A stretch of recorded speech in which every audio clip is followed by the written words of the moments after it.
pada 11 hari bulan Mac, sebagaimana yang telah dimaklumkan, Hamid telah dicederakan dan telah mengalami kecederaan yang teruk, dan kemudiannya pada ketika itu beliau telah dibawa ke Hospital Angkatan Tentera Tuanku Mizan.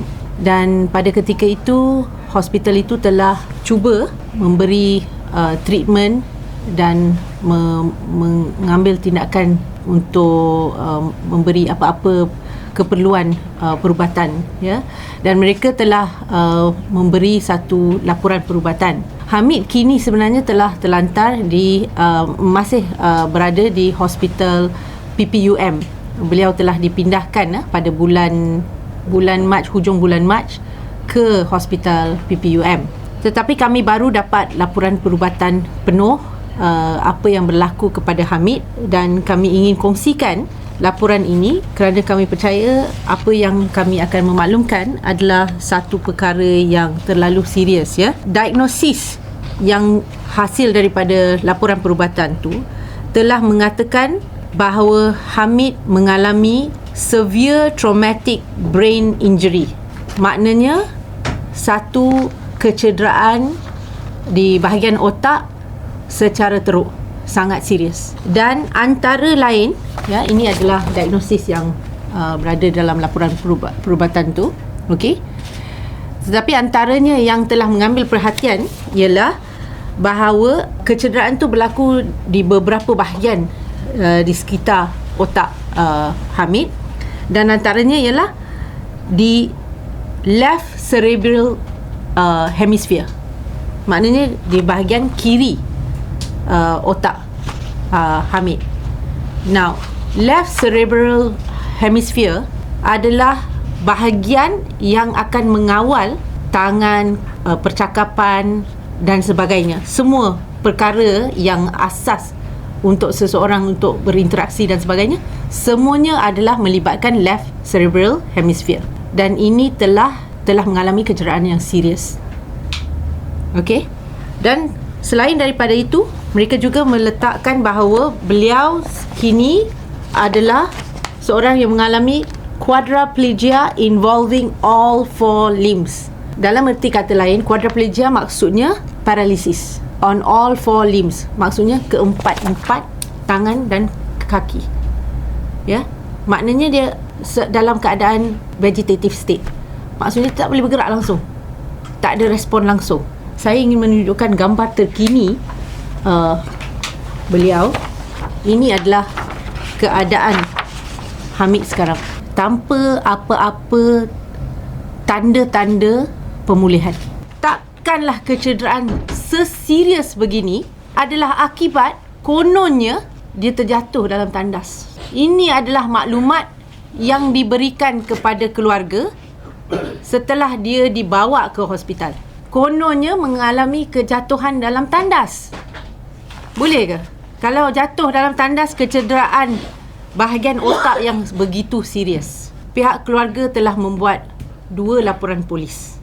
Kecederaan ini adalah satu kecederaan akibat sesuatu tindakan atau serangan yang begitu serius, serangan yang berniat untuk membunuh.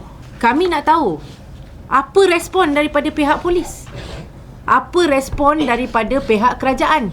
Sepatutnya ada tangkapan, ada siasatan. Tak ada langsung respons. Ada apa-apa berita tak? Tak ada. Langsung tak ada.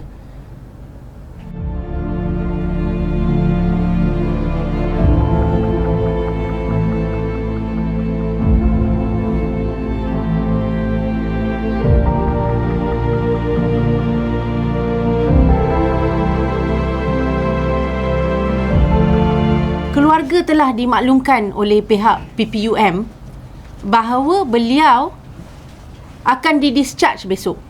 Discharge begitu sahaja. Tak ada tanggungan, tak ada apa-apa tanggungjawab yang diambil oleh pihak tentera ataupun kerajaan. Tak ada apa-apa jaminan yang diberikan oleh pihak tentera atau kerajaan. Siapa yang akan jaga dia? Keluarga terpaksa mengambil menyewa sebuah rumah, kos yang tinggi. Mana mereka nak cari dana dan sebagainya? Kemudiannya pihak PPUM telah hantar surat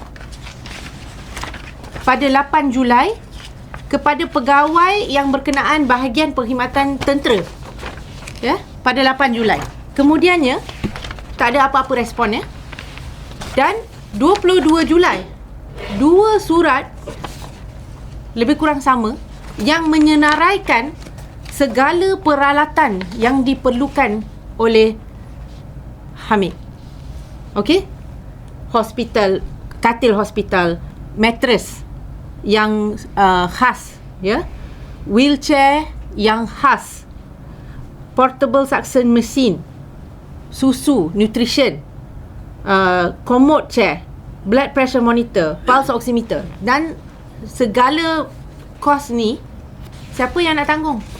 Mereka hantar kepada pihak tentera 2 kali, tak ada langsung apa-apa respons. Cuba teka, apa respon? Ni hospital ni. Tak ada respon. Langsung tak ada respon. Jadi apa punya jenis kerajaan ini? Keluarga sedang tak cukup menderita dengan apa yang berlaku kepada anak mereka, adik mereka.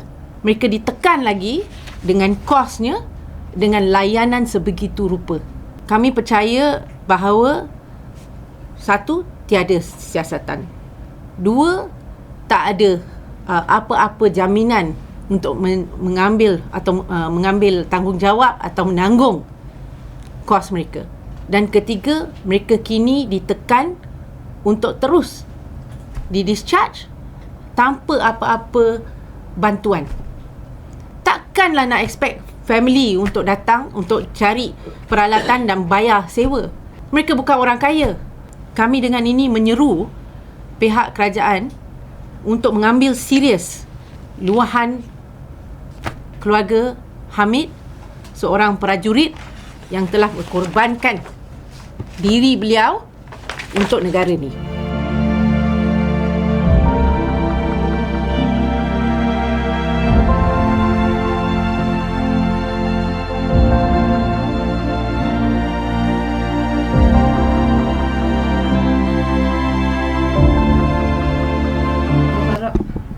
Pihak APM tu ambil tindakan, bertanggungjawab.